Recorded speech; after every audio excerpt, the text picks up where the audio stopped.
അമ്മേ ശരണം, ദേവീ ശരണം, മഹാലക്ഷ്മി ശരണം. ശ്രീ മഹാലക്ഷ്മി ദർശനം ചാനലിന്റെ പുതിയൊരു അധ്യായത്തിലേക്ക് എല്ലാ പ്രേക്ഷകർക്കും സ്വാഗതം. ഇതെന്റെ പുതിയ ചാനലാണ്. എല്ലാവരും ഒന്ന് സബ്സ്ക്രൈബ് ചെയ്ത് വെച്ചുകൊള്ളൂ. പറഞ്ഞുകൊണ്ട് കാര്യത്തിലേക്ക് വരാം. നമ്മളെല്ലാവരും പോകാൻ കൊതിക്കുന്ന ഒരു ക്ഷേത്രമാണ് ഗുരുവായൂരമ്പലം എന്ന് പറയുന്നത്. നമുക്ക് എത്ര പോയാലും മതിവരാത്ത ഒരു ക്ഷേത്രമാണ്. ഓരോ തവണ പോയിട്ട് വരുമ്പോഴും ഇനിയും പോകണം എന്നുള്ളതാണ് നമ്മുടെ മനസ്സിലെ ചിന്ത. നിങ്ങൾക്കും അങ്ങനെ തന്നെയല്ലേ? എത്ര പോയാലും നമുക്ക് മതി വരില്ല. നമുക്കവിടെ ചെന്ന് ഇരിക്കുന്ന സമയം നമ്മളെല്ലാം മറന്നു പോകും എന്നുള്ളതാണ്. മനസ്സിൽ 1000 സങ്കടങ്ങളും 1000 സംഘർഷങ്ങളും 1000 പ്രശ്നങ്ങളും ഒക്കെ വെച്ചുകൊണ്ടായിരിക്കും നമ്മൾ ഗുരുവായൂരപ്പനെ കാണാനായിട്ട് പോകുന്നത്. ആ തിരുസന്നിധിയിൽ ചെന്ന് ഭഗവാന്റെ സമക്ഷം ചേരുന്ന സമയത്ത്, ഭഗവാനെ കാണാനായി നിൽക്കുന്ന സമയത്ത്, അല്ലെങ്കിൽ ഭഗവാനെ കാണുന്ന ആ ഒരു നേരത്ത് നമ്മളെല്ലാ സങ്കടങ്ങളും നമ്മൾ പോലും അറിയാതെ നമ്മളുടെ ഉള്ളിൽ നിന്ന് എങ്ങോ പോവുകയാണ്. നമ്മൾ വേറെ ഒന്നും ഓർക്കില്ല എന്നുള്ളതാണ് ആ ദർശനം കഴിഞ്ഞ് മടങ്ങുന്നിടം വരെ. നിങ്ങൾക്ക് ആർക്കെങ്കിലും അങ്ങനെ അനുഭവം ഉണ്ടായിട്ടുണ്ടോ? ഒരുപാട് കാര്യം മനസ്സിൽ വെച്ചുകൊണ്ട് പറയണമെന്നും ഒരുപാട് സങ്കടങ്ങളും ഒക്കെ വെച്ചുകൊണ്ട് ഗുരുവായൂർ ചെന്നിട്ട് ഭഗവാനെ കാണുന്ന സമയത്ത് എല്ലാം മറന്നു പോകുന്ന ഒരവസ്ഥ, അല്ലെങ്കിൽ ആ സങ്കടങ്ങളൊക്കെ ആ സന്നിധിയിൽ ചെന്ന് നിൽക്കുന്ന അത്രയും നേരം നമ്മൾ പോലും അറിയാതെ നമ്മളുടെ ഉള്ളിൽ നിന്ന് പോയി നമ്മൾ വേറെ ഏതോ ഒരു ലോകത്തായിരിക്കുന്ന ഒരവസ്ഥ ഉണ്ടായിട്ടുണ്ടോ ആർക്കെങ്കിലും? ശരിക്കും പറഞ്ഞാൽ ഭഗവാന്റെ അനുഗ്രഹം അനുഭവിച്ചിട്ടുള്ളവർക്കാണ്, അല്ലെങ്കിൽ ഭഗവാൻ ഏറ്റവും പ്രിയപ്പെട്ടവർക്കാണ് ഈ ഒരു അനുഭവം ഉണ്ടാകുന്നത് എന്ന് പറയുന്നത്. ഇന്ന് പറയാൻ പോകുന്നതും അത്തരത്തിലൊരു കാര്യമാണ്. ഞാനിവിടെ ചില നക്ഷത്രക്കാരെ പറ്റി ഇന്ന് പറയാം. എന്തുകൊണ്ടാണ് ഈ നാളുകാരെ പറ്റി പറയുന്നത് എന്ന് ചോദിച്ചാൽ, എൻ്റെ പ്രശ്നത്തിലും ഞാൻ നോക്കിക്കാണുന്ന ജ്യോതിഷപരമായിട്ടുള്ള പഠനങ്ങളും വഴി ഈ നക്ഷത്രക്കാര് 2024 കഴിയുന്നതിന് മുമ്പ് ഗുരുവായൂർ അമ്പലത്തിൽ പോകണം. ഈ നക്ഷത്രക്കാര് ഈ 2024 ഡിസംബർ തീരുന്നതിന് മുമ്പ് ഗുരുവായൂർ പോയി ഗുരുവായൂരപ്പനെ കണ്ടു കഴിഞ്ഞാൽ ഇവരുടെ ജീവിതത്തിൽ വലിയ വഴിത്തിരിവുകൾ ഉണ്ടാകും. ഇവരുടെ ജീവിതത്തിലെ സകല ദുഃഖ ദുരിതങ്ങളും അവസാനിക്കുകയും ഇവരുടെ ജീവിതത്തിലേക്ക് ചില മഹാസൗഭാഗ്യങ്ങളും ചില മഹാഭാഗ്യങ്ങളും കടന്നു വരികയും ചെയ്യുന്നതാണ്. ഇപ്പോൾ ഇത് സെപ്റ്റംബർ മാസമേ ആവുന്നുള്ളൂ. ഒക്ടോബർ, നവംബർ, ഡിസംബർ 3-4 മാസത്തോളം, അല്ലെ 3.5 മാസത്തോളം ഇനിയും സമയമുണ്ട്. സൗകര്യാർത്ഥം എപ്പോഴാണോ നിങ്ങൾക്കും കുടുംബമായിട്ടോ അല്ലെങ്കിൽ നിങ്ങൾക്ക് ഒറ്റയ്ക്കോ ജോലിയൊക്കെ ഒതുക്കി പോകാൻ പറ്റുന്നത്, പ്രത്യേകിച്ചും ഞാൻ ഈ പറയുന്ന നാളുകാർ വീട്ടിലുണ്ടെങ്കിൽ അവരെയും കൂട്ടി പോവുക, അല്ലെങ്കിൽ ആ നാളുകാർ ഇത് കേൾക്കുന്നുണ്ടെങ്കിൽ നിങ്ങൾ പോയി ഭഗവാനെ കാണുക എന്നുള്ളതാണ്. കണ്ടു കഴിഞ്ഞാൽ ഞാൻ വാക്ക് തരുന്നു, അച്ചിട്ടായിട്ടുള്ള കാര്യമാണ്, ഭഗവാൻ തീർച്ചയായിട്ടും നിങ്ങളെ അനുഗ്രഹിക്കും.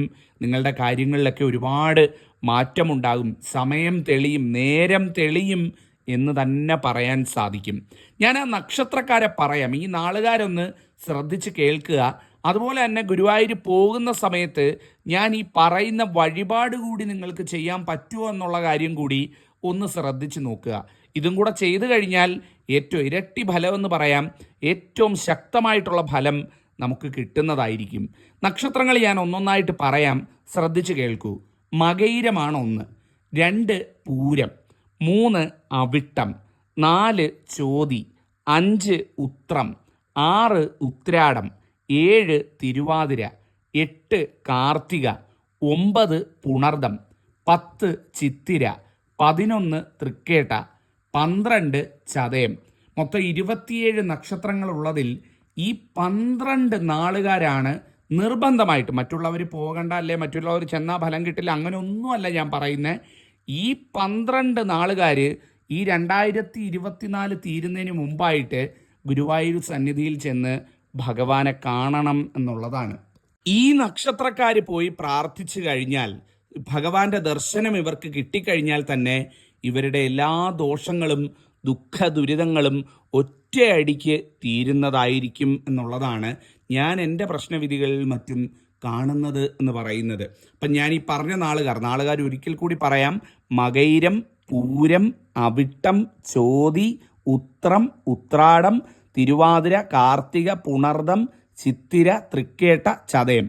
ഈ നാളുകളിൽപ്പെട്ട സുഹൃത്തുക്കളോ ബന്ധുക്കളോ ഒക്കെ നിങ്ങൾക്കുണ്ടെങ്കിൽ അവർക്ക് നിങ്ങൾ ഈ വീഡിയോ അയച്ചു കൊടുക്കുകയോ അല്ലെങ്കിൽ ഈ കാര്യം ഒന്ന് വിളിച്ചു പറയുകയോ ഈ വീഡിയോയുടെ ലിങ്ക് ഒന്ന് ഷെയർ ചെയ്ത് കൊടുക്കുകയോ ഒക്കെ ചെയ്യാവുന്നതാണ്.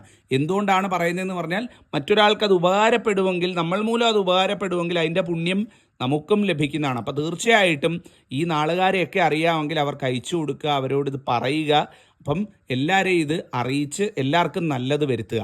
നിങ്ങൾ പോകാനായിട്ട് തയ്യാറെടുക്കുന്നുണ്ട്, ഇപ്പം ഡിസംബറിന് മുമ്പ് പോകാൻ ഒരു ആഗ്രഹമുണ്ട് എന്നുണ്ടെങ്കിൽ ഞാൻ ഈ പറയുന്ന പോലെ ചെയ്യുക. നിങ്ങളുടെ വീട്ടിലെ പൂജാമുറിയിൽ ഭഗവാന്റെ ചിത്രമുണ്ട് എന്നുണ്ടെങ്കിൽ, അതായത് ഗുരുവായൂരപ്പൻ്റെയോ ശ്രീകൃഷ്ണ ഭഗവാന്റെയോ നാരായണൻ്റെയോ മഹാവിഷ്ണു ഭഗവാന്റെയോ ചിത്രം നിങ്ങളുടെ വീട്ടിലുണ്ട് എന്നുണ്ടെങ്കിൽ അതിന് മുന്നിലായിട്ട് ഒരു ചെറിയ മഞ്ഞ പട്ട് വിരിക്കുക. നമുക്ക് ക്ഷേത്ര സ്റ്റാളിലൊക്കെ വാങ്ങിക്കാൻ കിട്ടും മഞ്ഞപ്പട്ട് എന്ന് പറയുന്നത്. ഒരു ചെറിയ മഞ്ഞപ്പട്ട് വാങ്ങിക്കൊണ്ട് വന്ന് നിങ്ങൾ വിളക്ക് വെക്കുന്നതിൻ്റെ അടുത്ത് ഭഗവാന്റെ ചിത്രം, അല്ലെ പൂജാമുറിയോ വിളക്ക് വെക്കുന്നിടത്തോ ഭഗവാന്റെ ചിത്രം ഉണ്ടെങ്കിൽ അതിന് മുന്നിലായിട്ട് ഒരു ചെറിയ മഞ്ഞപ്പട്ട് വിരിക്കുക. ഇനി ചിത്രം ഇല്ല എന്നിരിക്കട്ടെ, വിളക്ക് വെക്കുന്നതിൻ്റെ അടുത്തായാലും മതി, ഒരു പട്ട് വാങ്ങി വിരിക്കുക. വിരിച്ചിട്ട് കുറച്ച് ചില്ലറ പൈസ, ഏതെങ്കിലുമൊക്കെ ദിവസം ചില്ലറ മാറി വരുന്ന കുറേശ്ശെ പൈസ അതിലിട്ട് വെക്കുക. അങ്ങനെ ആ ഇട്ട് വെക്കുന്ന നാണയം എല്ലാ ദിവസവും അവിടെ തന്നെ വെക്കുക. നിങ്ങൾ എപ്പോഴാണോ യാത്രയ്ക്ക് പോകാൻ പോകുന്നത് അപ്പോൾ കുറച്ച് ചില്ലറ പൈസയും കൂടെ കൊണ്ടുവന്ന് ആ ഒരു മഞ്ഞപ്പട്ടിലേക്ക് വെച്ച്, നിങ്ങൾ നേരത്തെ വെച്ചിരിക്കുന്ന ചില്ലറ പൈസയും അന്നേരം കൊണ്ടുവരുന്ന ചില്ലറ പൈസയും കൂടെ വെച്ച് അതൊരു ചെറിയ കിഴിയാക്കി കെട്ടിയെടുത്ത് ആ കിഴി കൂടി നിങ്ങൾ ഗുരുവായൂർ പോകുമ്പം കൊണ്ടുപോവുക. അങ്ങനെ ഒരു നാണയ കിഴിയുമായിട്ടാണ് നിങ്ങൾ ഗുരുവായൂരപ്പനെ ദർശിക്കാൻ പോകുന്നത് എന്നുണ്ടെങ്കിൽ ഏറ്റവും ഐശ്വര്യമുള്ളതാണ്. ഇതാണ് ഞാൻ നേരത്തെ പറഞ്ഞ ഒരു വഴിപാട് പറഞ്ഞുതരാം, അത് ചെയ്യാൻ പറ്റുമെങ്കിൽ ചെയ്യണമെന്ന് പറഞ്ഞത്. ഒന്നുമില്ല, ഒരു പട്ട് വാങ്ങി വീട്ടിൽ, പട്ടെന്ന് പറഞ്ഞാൽ അമ്പലത്തിൻ്റെ സ്റ്റാളിലൊക്കെ വാങ്ങിക്കാൻ കിട്ടും, തുച്ഛമായ പൈസയാവുള്ളൂ.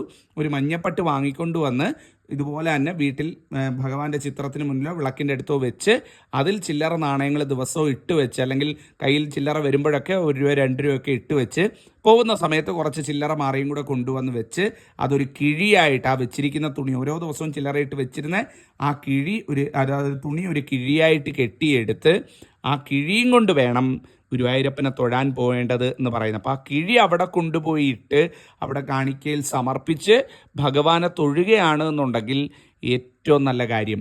ഇനി ഏതെങ്കിലും ഒരു പ്രത്യേക കാര്യവും മനസ്സിൽ ആഗ്രഹിച്ചാണ് പോകുന്നത് എന്നുണ്ടെങ്കിൽ തീർച്ചയായിട്ടും നിങ്ങൾക്ക് ശ്രീകോവിലിൽ നെയ്വിളക്ക് തെളിയിക്കുക എന്ന് പറയുന്ന വഴിപാടുണ്ട്. 500 രൂപയോ മറ്റോ ആണ്.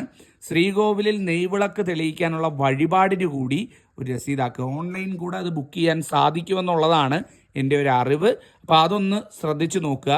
ശ്രീകോവിലിൽ നെയ്വിളക്ക് തെളിയിക്കാനുള്ള പല രീതിയിലുള്ള നെയ്വിളക്ക് തെളിയിക്കാനുള്ള വഴിപാടുകളുണ്ട്. ശ്രീകോവിലിൽ നെയ്വിളക്ക് തെളിയിക്കാനുള്ള 500 രൂപയ്ക്ക് രസീതാക്കാൻ പറ്റുന്ന വഴിപാടുണ്ട്.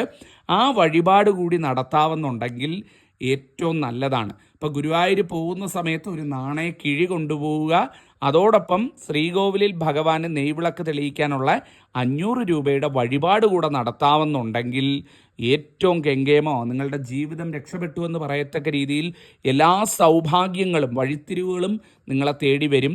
കുടുംബജീവിതത്തിൽ ഐശ്വര്യമുണ്ടാകും, സന്താനങ്ങൾക്ക് ഉയർച്ചയുണ്ടാകും, ജീവിതത്തിൽ വിജയങ്ങൾ വന്നു ചേരും, തൊഴിലിലെ തടസ്സങ്ങൾ മാറും, ആഗ്രഹിച്ച കാര്യങ്ങൾ നടന്നു കിട്ടും, എല്ലാം മംഗളമായി കിട്ടുന്നതാണ്. അപ്പം 2024 തീരുന്നതിന് മുമ്പ് കഴിയുമെങ്കിൽ എല്ലാവരും ഇത് ചെയ്യുക. നല്ലതേ വരുള്ളൂ. ആത്മാർത്ഥമായിട്ട് മനസ്സിൽ തട്ടി പറയുന്നു. നന്നായി വരട്ടെ. നന്ദി, നമസ്കാരം.